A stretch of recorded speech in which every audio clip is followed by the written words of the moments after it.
Hi ಎಲ್ಲರಿಗೂ ನಮಸ್ತೆ. ನನ್ನ ಚಾನಲಿಗೆ ಸ್ವಾಗತ. ನಮ್ಮ ತಮ್ಮ ಕಲ್ತು ನಮ್ಮ ಭಾಗದೊಳಗೆ ನಡೆಯುವಂಥ ಒಂದು ದೊಡ್ಡ ಪ್ರಮಾಣದ ಜಾತ್ರೆ ಅಂದರೆ ನಮ್ಮ ಕಲಬುರಗಿ ಡಿವಿಷನ್ ಒಳಗೆ ನಡೆಯುವಂಥ ಒಂದು ದೊಡ್ಡ ಪ್ರಮಾಣದ ಜಾತ್ರೆ ಯಾವುದಪ್ಪ ಅಂತ ಹೇಳಿದ್ರೆ ಅಣಿವೀರಭದ್ರೇಶ್ವರ ಜಾತ್ರಾ ಮಹೋತ್ಸವ.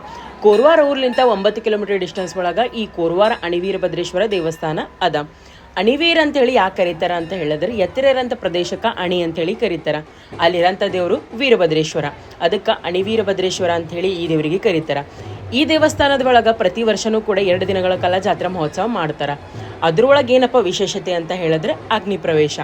ಅಗ್ಗಿ ಎಷ್ಟು ದೊಡ್ಡ ಪ್ರಮಾಣದ ಒಳಗೆ ಇಲ್ಲಿ ಬೇರೆ ಬೇರೆ ಊರಿಂದನೆಲ್ಲ ಜನ ಬಂದು ಇಲ್ಲಿ ಅಗ್ನಿ ಪ್ರವೇಶ ಮಾಡೋ ಸಲುವಾಗಿ ಬರ್ತಾರೆ. ಮೊದಲನೇ ದಿನ ಅಗ್ನಿ ಪ್ರವೇಶ ಆಗ್ತದೆ, 2ನೇ ದಿನ ತೇರಿರ್ತದೆ. ಮೊದಲನೇ ದಿನ ಅಗ್ನಿ ಪ್ರವೇಶ ಮಾಡೋ ಸಲುವಾಗಿ ಸುತ್ತಮುತ್ತ ಹಳ್ಳಿ ಜನ, ಬೇರೆ ಬೇರೆ ಊರಿನ ಜನ, ಆಲ್ಮೋಸ್ಟ್ ಏನಿಲ್ಲ ಅಂತ ಹೇಳಿದ್ರು ಮಹಾರಾಷ್ಟ್ರ ಜನ ಭಾಳಷ್ಟು ಮಂದಿ ಇಲ್ಲಿ ಬರ್ತಾರೆ. ಬಂದು ಅಗ್ನಿ ಪ್ರವೇಶ ಮಾಡಿ ಮರುದಿನ ತೇರು ಎಳ್ಕೊಂಡು ಊರಿಗೆ ಹೋಗ್ತಾರೆ. ಕೂಡ ಸಲುವಾಗಿ ಕೂಡ ಜಾಗ ಸಿಗಲ್ಲ, ಅಷ್ಟೊಂದು ಭಾಳಷ್ಟು ದೊಡ್ಡ ಪ್ರಮಾಣದ ಒಳಗೆ ಜನ ಬಂದಿರ್ತಾರೆ. ಅದಿಷ್ಟಲ್ದೇ ಕೆಲವೊಬ್ಬರು ದೇವ್ರ ಮೇಲಿನ ಭಕ್ತಿಗೆ ಬಂದರೆ, ಕೆಲವೊಬ್ಬರು ಎಂಜಾಯ್ ಮಾಡೋ ಸಲುವಾಗಿ ಅಂತೇಳಿ ಬರ್ತಾರೆ. ಅವ್ರ ಸಲುವಾಗಿ ದೊಡ್ಡ ದೊಡ್ಡ ಜೊಕಾಲಿಗಳು ಇವೆಲ್ಲ ಬಂದಿರ್ತವೆ. ನಂಗಂತೂ ಭಾಳ ಖುಷಿ ಅನ್ನಿಸ್ತದೆ. ಸಿಟಿ ಒಳಗಿರೋಂಥ ಜಾತ್ರೆಗಳಿಗೆ ಹಳ್ಳಿ ಒಳಗಿರೋಂಥ ಜಾತ್ರೆಗಳಿಗೆ ಭಾಳಷ್ಟು ವ್ಯತ್ಯಾಸ ಅದ ಅಲ್ಲ. ಭಾಳ ವರ್ಷಲಿಂದ ಅನ್ಕೊಳತಿದ್ದ ಜಾತ್ರೆಗೆ ಹೋಗಬೇಕು ಅಂಥೇಳಿ, ಬಟ್ ಈ ವರ್ಷ ನಾ ಹೋದ ಭಾಳ ಮಸ್ತ್ ಅನ್ನಿಸ್ತು. ನೀವೇನಾದರೂ ಯಾವತ್ತಾದರೂ ಈ ಅಣಿವೀರಭದ್ರೇಶ್ವರ ಜಾತ್ರಾ ಮಹೋತ್ಸವಕ್ಕೆ ಹೋಗಿದ್ರಿ ಅಂತ ಹೇಳಿದ್ರೆ ನಂಗೆ ಕಮೆಂಟ್ ಮಾಡಿ ತಿಳಿಸ್ರಿ.